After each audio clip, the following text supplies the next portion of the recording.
بسم الله الرحمن الرحيم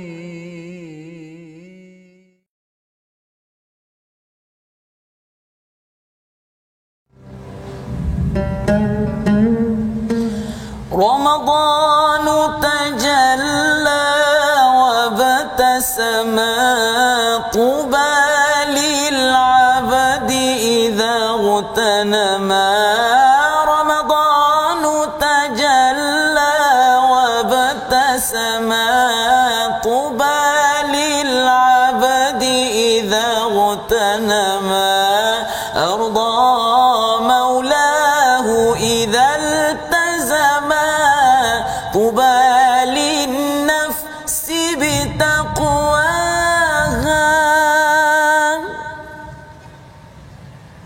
Assalamualaikum warahmatullahi wabarakatuh. Alhamdulillahirabbil alamin wassalatu wassalamu ala asyrafil anbiya'i wal mursalin sayyidina Muhammadin wa ala alihi wa ashabihi ajmain. Amma ba'd. Apa khabar tuan-tuan, puan-puan yang berada di rumah sekalian? Mudah-mudahan semuanya berada dalam keadaan yang sihat sejahtera. Hari ini adalah hari kegembiraan tuan-tuan, puan-puan. Hari ini adalah hari yang kita sebelum ni kita sentiasa ulang dalam program My Hadis Time ini. Hari-hari kita ulang tentang akan datang Ramadan. Hari ini kita telah masuk kepada 1 Ramadan.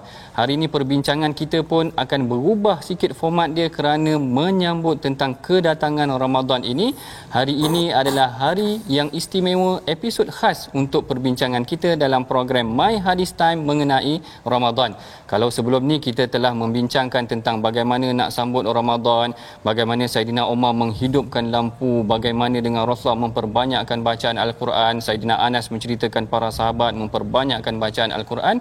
Hari ini kita akan bincang satu hadis yang khas mengenai tentang Ramadan.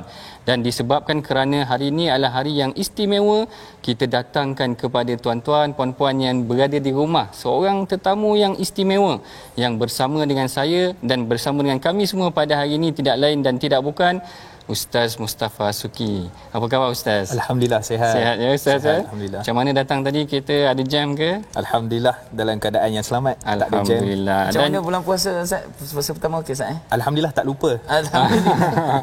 Takut Ustaz ini terlupa hari ni. Alhamdulillah saya ingat lagi lah. Alhamdulillah. Baik. Begitulah kita ada dua orang panel kita pada hari ini, bukan saja Ustaz Mustafa Muhammad Suki, begitu juga dengan Ustaz Husaini pun tetamu saya hari-hari lah. Kalau macam saya pun boleh juga jadi macam tu. Boleh juga. Okey. Baik. Dalam meneruskan perbincangan kita pada hari ini, sebelum kita masuk tentang hadis Ramadan, mari kita sama-sama dengarkan dahulu bacaan ayat yang berkaitan tentang Ramadan yang akan diperdengarkan oleh Ustaz Husaini kita. Dipersilakan Ustaz. Baik, insya-Allah. Tuan-tuan dan puan-puan, Assalamualaikum warahmatullahi wabarakatuh. Kita berharap supaya tuan-tuan dan puan-puan menyambut bulan Ramadan, puasa ya, dengan tenang ya, banyakkan baca Al-Quran. Dan kita tengok suratul Baqarah ayat yang ke-183 muka surat ke-28. Sama-sama kita hayati ayat yang ini insya-Allah. A'udzubillahi minasyaitonirrajim. Bismillahirrahmanirrahim. Ya ayyuhalladzina amanu kutiba alaikumus siyamu kama kutiba alal ladzina min qablikum la'allakum tattaqun. Sadaqallahul azim. Sadaqallahul azim. Perhatikan tuan-tuan ayat yang dibacakan tadi oleh Ustaz Husaini, ayat 183 daripada suratul Baqarah, menceritakan tentang kefarduan puasa. Bagaimana di hujung ayat tersebut Allah Ta'ala menceritakan objektif kita berpuasa, iaitu kenapa kita kena berpuasa? Kerana Allah Taala kata la'allakum tattaqun. Mudah-mudahan dengan kefarduan puasa ini menjadikan kamu sebagai orang yang bertakwa. Dengan itu kita berharap dalam perbincangan kita pada hari ini kita akan melihat bagaimana dengan amalan-amalan Rasulullah menyambut Ramadan dan sebagainya menjadikan kita sebagai seorang yang bertakwa seperti mana yang dikehendakkan dalam Quran. Baik itu yang diceritakan dalam Al-Quran, bagaimana pula dalam hadis. Maka pada hari ini sama-sama kita perhatikan tuan-tuan, hadis yang akan kita bincangkan pada hari ini, kita lihat dalam slide yang disediakan, hadis yang diriwayatkan daripada Sayyidina Abu Hurairah yang mana dia menyebutkan an Abi Hurairah radhiyallahu taala anhu yaqul qala Rasulullah sallallahu alaihi wasallam idza dakhala Ramadan futihat abwabul jannah wa ghulliqat abwabu jahannam wa sulsilatis syayatin. Maksudnya daripada Abu Hurairah radhiyallahu taala anhu, beliau berkata Rasulullah sallallahu alaihi wasallam bersabda, apabila masuknya Ramadan, pintu-pintu syurga dibuka, pintu-pintu neraka ditutup dan syaitan-syaitan dibelenggu. Hadis ni diriwayatkan oleh Al-Imam Bukhari dan Muslim. Perhatikan hadis ni tuan-tuan. Dalam hadis yang lain sebenarnya Rasulullah ada menyebut, Rasulullah memberikan tabsyir, kegembiraan, menggambarkan kegembiraan pada para sahabat. Rasulullah kata atakum syahrun Ramadan syahrun mubarak. Telah datang kepada kamu bulan Ramadan, bulan yang mubarak. Dan Rasulullah menyebutkan tentang ciri-ciri ini, iaitu pintu syurga dibuka, pintu neraka ditutup dan syaitan akan dibelenggu.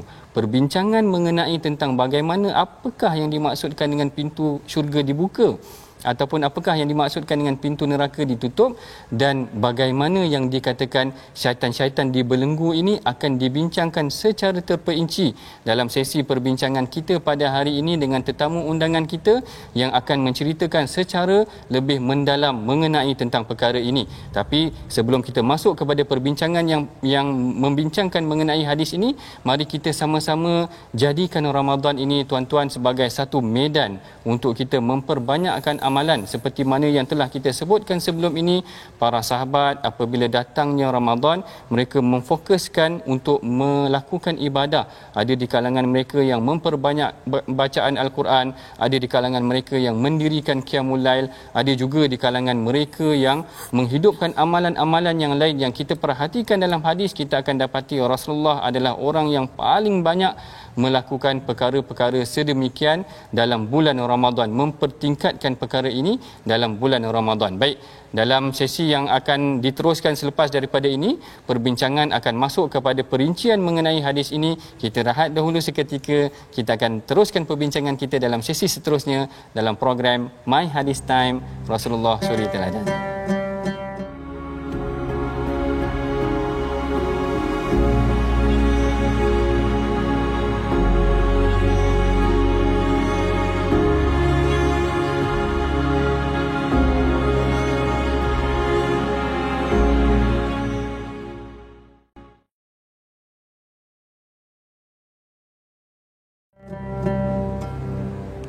Alhamdulillah tuan-tuan dan puan-puan, kembali kita bersama dalam rancangan My Hadis Time Rasulullah Suri Teladan.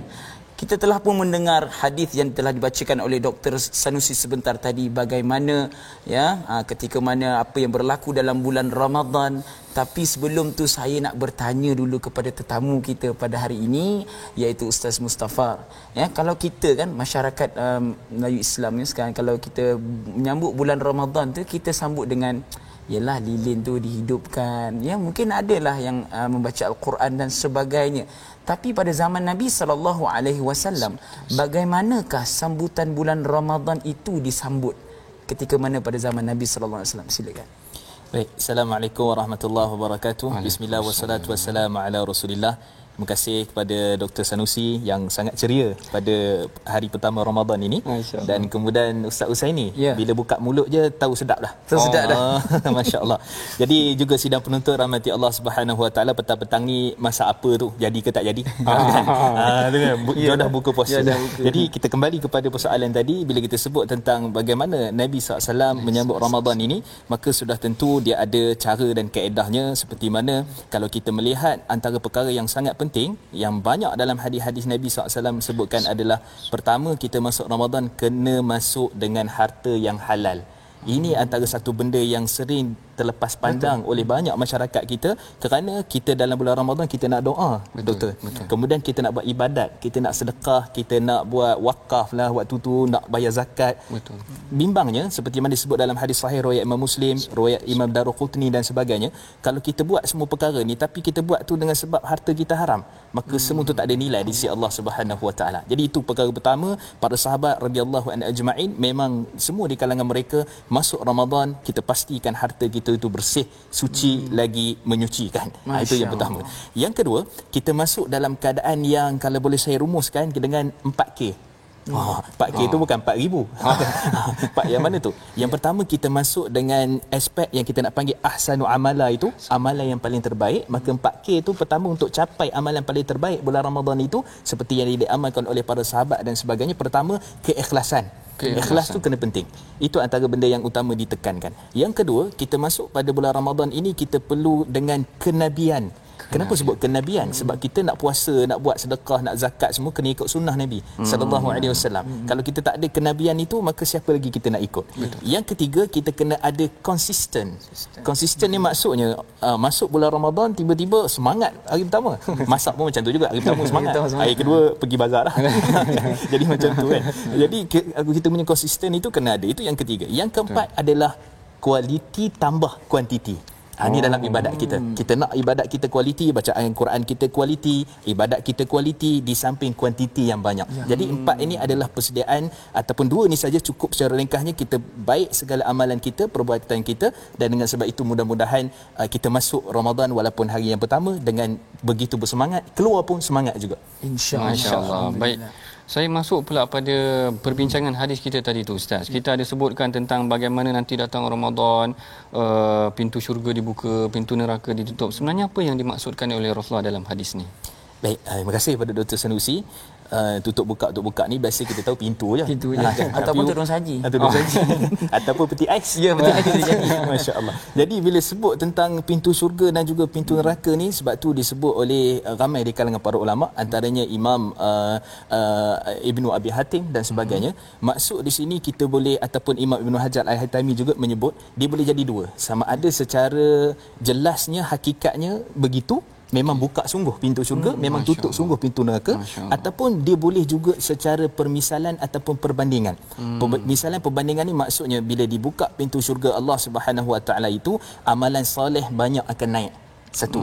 Yang kedua, doa-doa juga akan banyak dipohon oleh hamba-hamba Allah Subhanahu Wa Taala dan sebagainya. Maka kita akan melihat bahawa pintu syurga itu walaupun dalam keadaan yang sebenarnya kalau kita lihat bulan Ramadan ni ada satu pintu yang dipanggil Ar-Rayyan. Betul. Rayyan, bukan Meroyan. Bukan Meroyan Bukan Meroyan. Ar-Rayyan itu bila kita cari dalam bahasa Melayu, hatta bahasa Indonesia sekalipun tak jumpa perkataan dia. Perkataan lawan dia. Contoh kita kata haus. Haus ni perkataan lawan pada haus apa dia? Lapar. Kan nampak? Kita kata tak haus, dahaga, tak dahaga. Takkan jumpa. Kerana itulah satunya pintu syurga yang Allah kurniakan kepada orang yang berpuasa, yang namanya Rayyan. Maksudnya kita boleh kata ginilah, apa lawan bagi haus? Rayyan. Tak ada dah bahasa lain, bahasa Melayu yang kalau kata lapar, kenyang. Ini kita kata istilah yang sangat besar, yang hebat yang Allah sediakan. Sebab tu pintu syurga itu dibukakan dan kemudian ditutup serapat neraka tu, maksudnya adalah orang tak semangat nak buat kejahatan. Dan sebab tu kata Imam Qurtubi rahimahullah, orang yang nak buat jahat ni, dia bila mana ada je dalam keadaan yang seperti itu, bila dia dah buat kebaikan, maka dia susah untuk buat jahat. Baik, Masya-Allah. Memang ringkas dan padat jawapan yang diberikan oleh Ustaz Mustafa tadi. Memang sangat menarik bagaimana kita boleh ungkapkan ataupun olahkan tentang 2 perkara yang disebutkan oleh Ustaz Mustafa tadi. Yang pertama tentang bagaimana Rasulullah menyambut Ramadan. Ada teori 4K. Ustaz Husaini ingat 4K tu 4K yang pertama adalah keikhlasan, yang kenabian. Dua lagi doktor silakan. Okey, saya sambung. Konsisten dan kualiti tambah kuantiti tadi. Dan yang keduanya adalah tentang bagaimana yang dimaksudkan tentang pintu neraka dibuka dan pintu neraka ditutup dan pintu syurga dibuka. Baik, kita akan sambung lagi perbincangan kita selepas dari ini. Jangan ke mana-mana. Bertemu kita dalam program My Hadis Time Rasulullah Suri Teladan.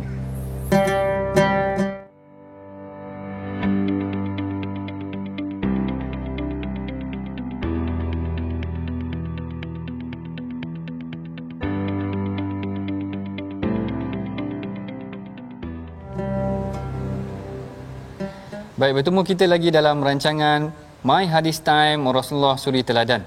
Dalam sesi khas kali ini kita membincangkan mengenai hadis tentang Ramadan di mana Rasulullah menyebutkan pintu syurga dibuka, pintu neraka ditutup, dan yang ketiga Rasulullah menyebutkan tentang syaitan-syaitan dibelenggu. Jadi timbul persoalan juga di kalangan orang awam, apakah yang dimaksudkan dengan syaitan dibelenggu? Jadi kita akan tanyakan kepada tetamu khas kita pada hari ini, apa yang sebenarnya dimaksudkan oleh Rasulullah dengan syaitan dibelenggu ni? Ustaz, orang buat jahat juga dalam Ramadan ni. Bismillah wassalatu wassalamu ala Rasulillah. Terima kasih pada Dr. Sanusi, Ustaz Usaini. Bila sebut tentang syaitan dibelenggu ni, dia sebenarnya macam-macam pendapat di kalangan para ulama. Dia juga boleh kita katakan sebagai, boleh maksud hakikat sebenarnya dia adalah memang dibelenggu betul. Dan ada sebahagian pula menyatakan sebagai contohnya dia adalah disebabkan manusia pada waktu itu dia kurang keinginan nak buat apa syaitan itu dia bukan kurang nak buat kejahatan, tapi dia dikurangkan dia punya kekuatan untuk buat jahat tu, untuk hasut manusia, was-was dan sebagainya. Itu pendapat pertama di kalangan para ulama hadis bila mensyarahkan hadis tu.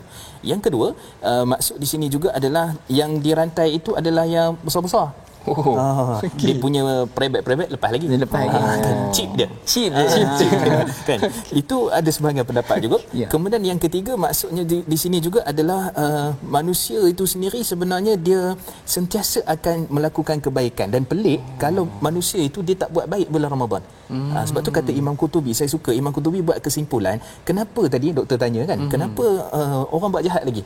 Yang ni geng plastik hitam. Sebab tu Jais dengan Jakim ni dia terpaksa bekerja keras bulan Ramadan. Van jenazah apa kena dia kan. Jadi disebabkan apa sebenarnya? Disebabkan bukan masalah syaitan itu, masalah diri sendiri. Yang kata Imam Qurtubi, kalau kamu pun tak puasa pun lebih-lebih kurang, sekadar tahan makan dan minum dan sebagainya, maka sebab itu manusia juga ada keinginan nak buat jahat. Sebab tu macam solat, kita kata mendirikan solat. Bila solat tu tak didirikan dengan betul, syarat, rukun, khusyuknya, memang dia akan pergi juga ada buat kejahatan. Jadi begitulah dengan puasa sebenarnya, dan saya sangat suka apa yang disebutkan oleh Imam Qurtubi itu sendiri. Saya minat betul yang geng plastik hitam tu. Bukan saya geng je, tidaklah. Cumanya nak mengatakan, mungkin Ustaz Mustafa ada tips kepada orang ramai yang tengah melihat My Hadis Time ni, bagaimana untuk cara kita konsisten dalam, lebih-lebih lagi dalam bulan Ramadan, supaya yalah geng-geng plastik hitam dan sebagainya lah tidak, orang kata, dan amal ibadat kita tu dapat dipertingkatkan. Mungkin ada cara untuk konsisten, tips dan sebagainya, silakan. Baik, masya-Allah. Jadi nak konsisten ni, sebab tu Allah Subhanahu Wa Taala sebut dalam surah Aqaf ayat yang ke-13. Allah Subhanahu Wa Taala menyatakan, innal ladzina qalu rabbunallahu thumma istaqamu fala khaufun alaihim walahum yahzanun ulaika ashabul jannah khalidina fiha jazaa'an bima kanu ya'malun. Yang bermaksud, mereka yang istiqamah ini, mereka ini tidak akan berasa sedih. Sedih di sini maksudnya mereka tinggalkan amalan puasa ke apa dekat dunia tu, mereka tak rasa sedih. Sebab apa? Sebab mereka dah buat yang terbaik. Satu. Yang kedua, mereka pula tidak akan berduka cita. Dengan sebab apa? Dengan sebab bila mereka persembahkan amalan di hadapan Allah, insya-Allah Allah terima. Jadi dua motivasi ini, kita jangan sedih dan kemudian kita jangan rasa takut terhadap amalan kita. Dan yang ketiga, Allah bagi satu lagi, vaksin. Ni kuat punya vaksin ni. Vaksin yang paling power sekali Allah bagi, syurga.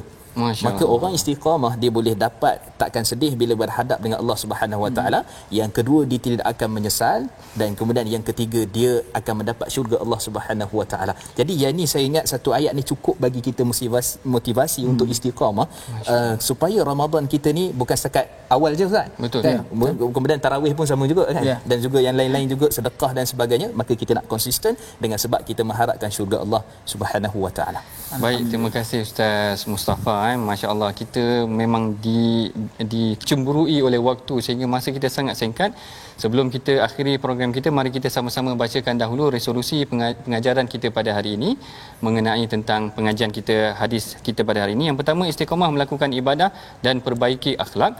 Yang keduanya, menjauhi perkara haram dan sia-sia agar amalan lebih berkualiti. Dan yang ketiganya, perbanyakkan membaca dan mendalami hadis-hadis berkaitan Ramadan.